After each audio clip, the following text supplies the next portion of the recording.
Hollow Knight is a pretty hard game. If you've played it, you may have come to realize that. I have tackled some of the hardest things you can do in Hollow Knight. I've done 112% 3 times, and even beaten Pantheon 5 and Steel Soul mode. But there was one challenge that I had not completed yet, a speedrunning challenge. If you go through my channel, you will find various speedruns of different Sonic games, like Sonic Frontiers or Shadow Generations. I eventually wanted to speedrun Hollow Knight after my first playthrough. I originally wanted to get the sub 5 hour speedrun achievement, and I did it in 3 hours and 50 minutes on my first try. I was satisfied with that for a few months, until I looked at actual speedruns and saw just how insane they were. At that moment, I decided that I wanted to beat Hollow Knight in under an hour. Hollow Knight speedrunners use various tricks like acid skips and pogos to skip certain abilities that would otherwise be mandatory in a casual playthrough. The two main things they skip are the Monarch Wings and Isma's Tear. The Monarch Wings are just a double jump, and Isma's Tear allows you to swim in acid. They skip those because they take too long to get. But in my Hollow Knight speedruns, I grabbed the Monarch Wings and Isma's Tear to avoid those skips. And you might be thinking, why? Isn't that just minutes of time loss? There's no way I'll get a good time with those detours. I beat the game under an hour, in 59 minutes and 29 seconds to be specific. So today, I'll be going over how I beat Hollow Knight under an hour with the safest route. You could also use this route to achieve a sub-hour run, or even the under 5 hours achievement, as there's only one partially difficult skip. A link to the run will be in the description. But anyways, let's get into how I beat Hollow Knight under an hour with the safest route. The tutorial area of Hollow Knight, King's Pass, goes how it does in pretty much every single Hollow Knight speedrun. We do this little Vengefly pogo to save 3 seconds and exit King's Pass, entering the Forgotten Crossroads in a minute and 26 seconds. On our way to False Knight in the Crossroads, we make a few detours to grab some extra geo, as we are going to visit a few extra areas during the run. In this Aspid arena, we hit this falling spike to kill these 2 Aspids instantly. Moving on to the False Knight, we actually just skip him in this run. After staggering him 1 time, this lock or whatever on this wall right here just breaks, and then we can slash it open to leave the boss room. Doing this makes us lose out on this chest with 200 geo, but we will make up for it later in Greenpath. Next, we go to the Ancestral Mound to grab Fireball, and on our way out we grab the Soul Catcher charm. Normally, Soul Catcher is basically useless or just not really good, but when you have no other charms, it's better than nothing. And it saves like 5 to 10 seconds in Greenpath, since it takes 1 less hit to get Soul to cast a Fireball, which is useful for the Hornet fight. We sit on the mound bench and equip the Soul Catcher, as the bench will be very important later. After killing the Elder Balder with Vengeful Spirit to enter Greenpath, we once again maximize the amount of geo we can collect in this area by killing these Piranha Plant thingies and breaking these geo clusters, which are in pretty much every room we go through. Once we get into the room where we first encounter the Shah, we lure this mosquito up here to pogo him to save around 3 minutes of walking around lower Greenpath. Normally, you would have to walk throughout all this lower part of the area, but this skip, which is pretty easy at that, just allows us to skip all of that. After killing the Moss Knight in the arena, we skip Vengefly King, mainly because the Vengefly King is just a slow source of geo. Instead, in the next room, we head down and kill these 2 Moss Knights, grabbing the geo clusters and the Moss Knight's geo. This tiny 15 to 20 second detour gets us around 200 geo, whereas the Vengefly King only drops like 60, so it's slower and it also drops less geo, which is just not worth going for. After killing both of the Moss Knights, we enter Hornet, and whenever we have enough soul, we use a Fireball and we can defeat her in around 20 seconds. This fight is also faster because we have a Soul Catcher. More soul means more Fireballs, and more Vengeful Spirits means dealing more damage, meaning the boss will die faster. After beating Hornet, we then grab Dash, and instead of just walking out, we save and quit back to the main menu. When you save and quit in Hollow Knight and go back to your file, you are brought back to the last bench you sat on. You can use this to avoid dying in Steel Soul, or you can use it in speedruns to warp across the map and save multiple minutes. This is extremely overpowered, and we'll be using it multiple times throughout the run.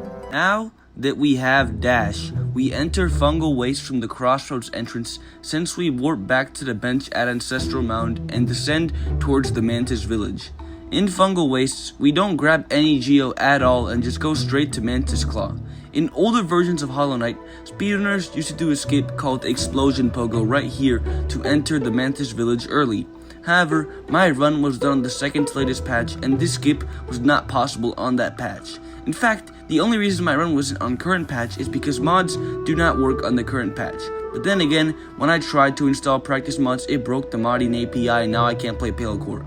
I'll fix it eventually. Since the run is basically on current patch, we have to take the long way around, which loses like a full minute. Entering the Mantis Village in the Fungal Wastes, we lure these two mantises so we can poke with them to skip going around the top platform to get the Mantis Claw. However, I kind of missed the skip in my actual sub-hour run, so I had to go the long way around, which lost around 15 seconds in the run, so it could be a little bit faster. But since again I was 22 seconds ahead at this point, I decided to just keep going as I was still 6 seconds ahead after grabbing Claw, and I'm not going to reset when I'm still so far ahead. Then after grabbing the Mantis Claw, we save and quit back to the Ancestral Mound bench.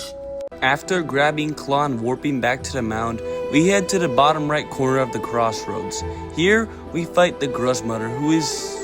it's a boss, I guess. I'll just let the run speak for itself and you'll see what I mean.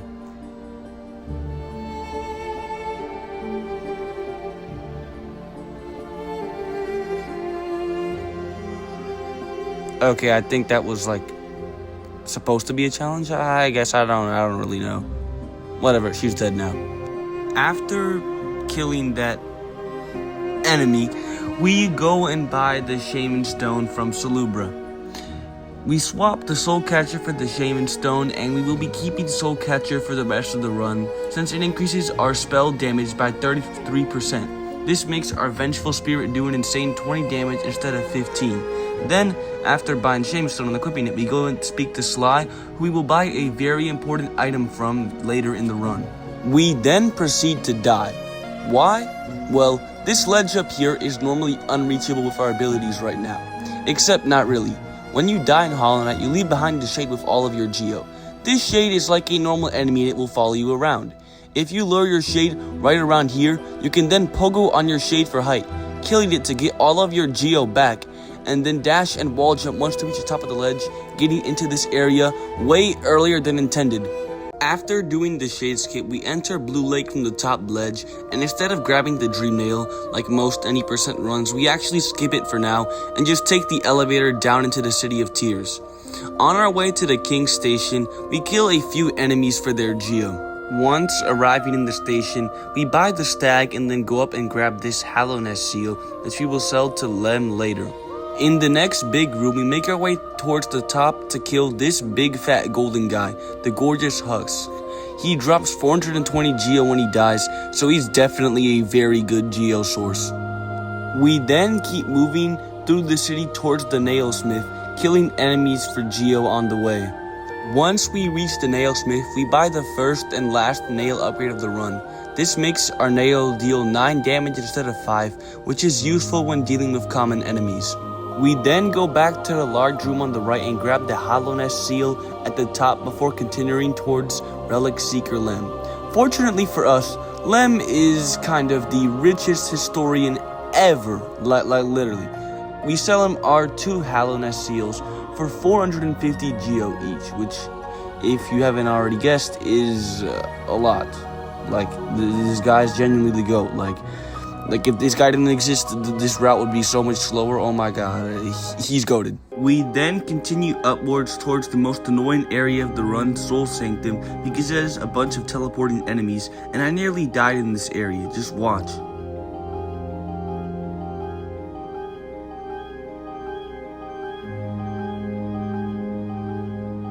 Okay, that dodge was pretty insane. I dare say it was absolute cinema. After that insane dodge, we enter Soulmaster, and just like Hornet, we use fireballs whenever we can, finishing the fight and obtaining the Desolate Dive spell, the second spell of the run. We then grab the 300 Geo from this reward chest. and this Hallow Nest seal, which you will sell to Lem later in the run. After leaving the Soul Sanctum, we head towards the city storeroom stag station next. On the way there, we grab this simple key so that we can enter the royal waterways later. Then buy the stag and travel back to Dirthmouth.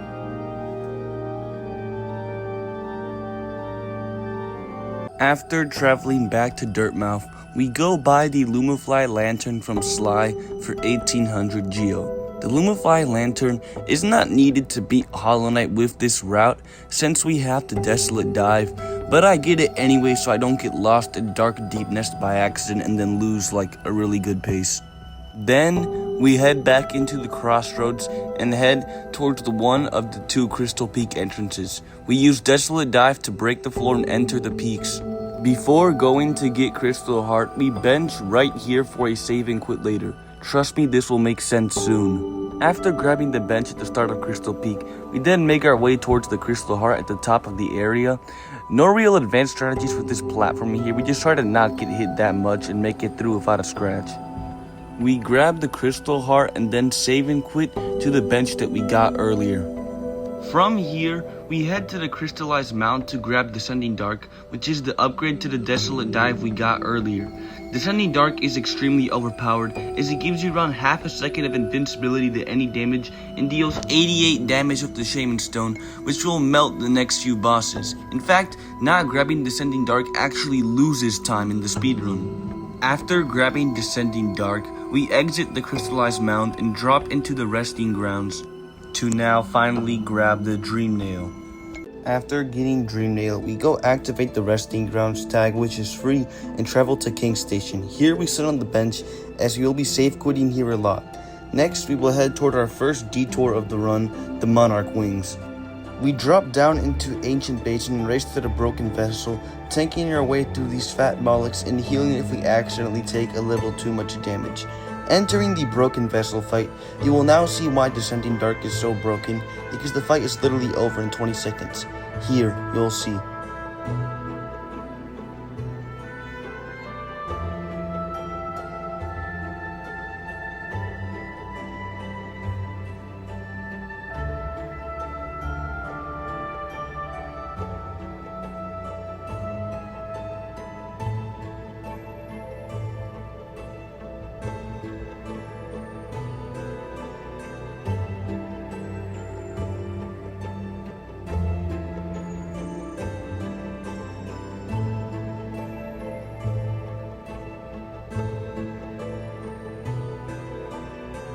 We then grab the Monarch Wings and save and quit to go back to King Station.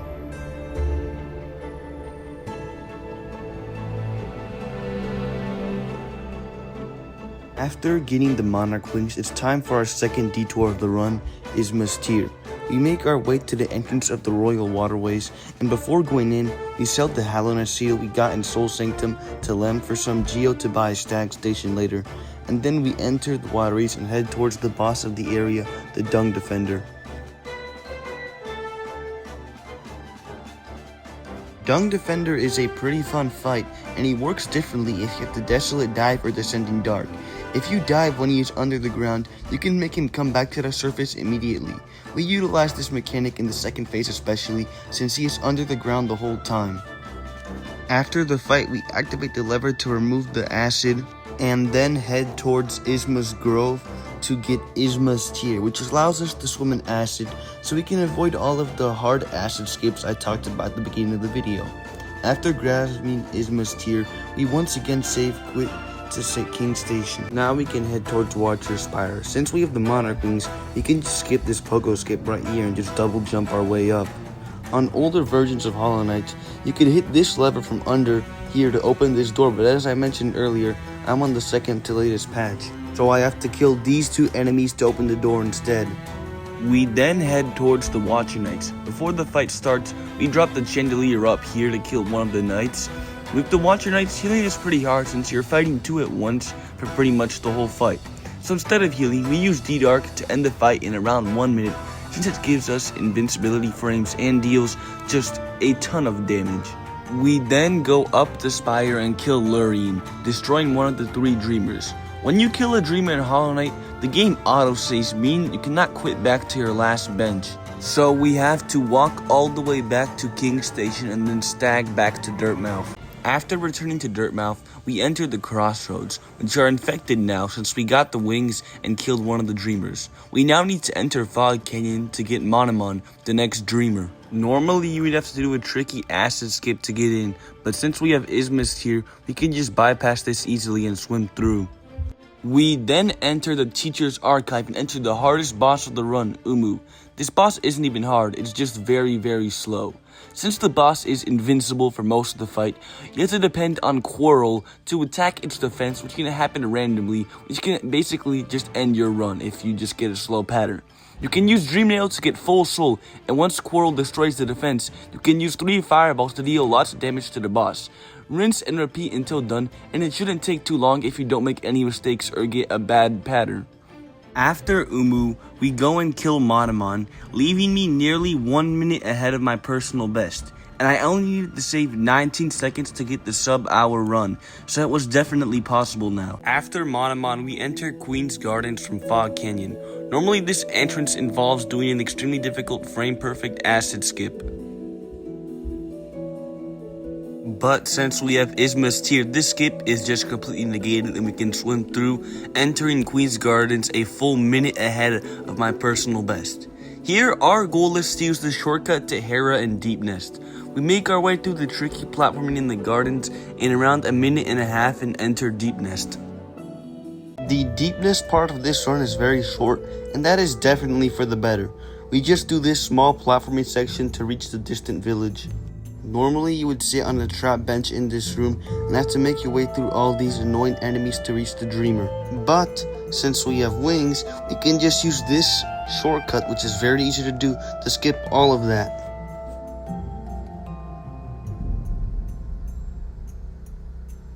This shortcut makes it so that we only have to kill this one enemy before we can finally go and kill Hera, the final dreamer of the run.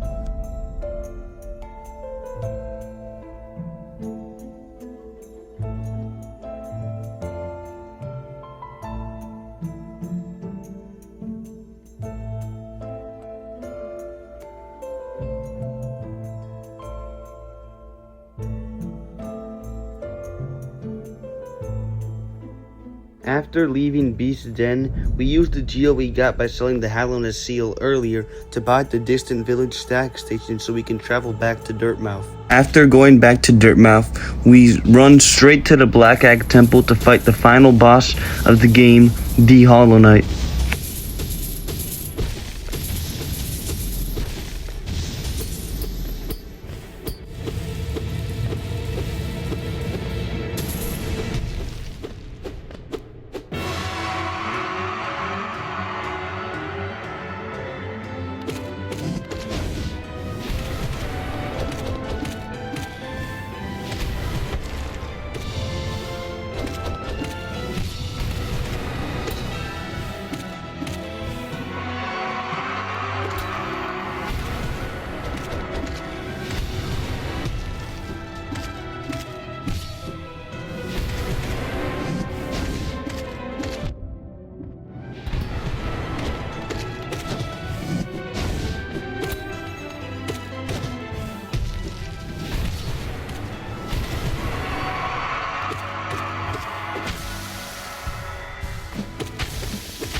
fight with the Hollow Knight lasts for around a minute and a half, since we can just use D-Dark, ending the run with a final time of 59 minutes and 29 seconds. So, that is how I beat Hollow Knight under an hour with the safest route. If you made it this far into the video, thank you, and I would greatly appreciate it if you dropped a like and hit that subscribe button, as it's free and it helps me out a lot. See you next time.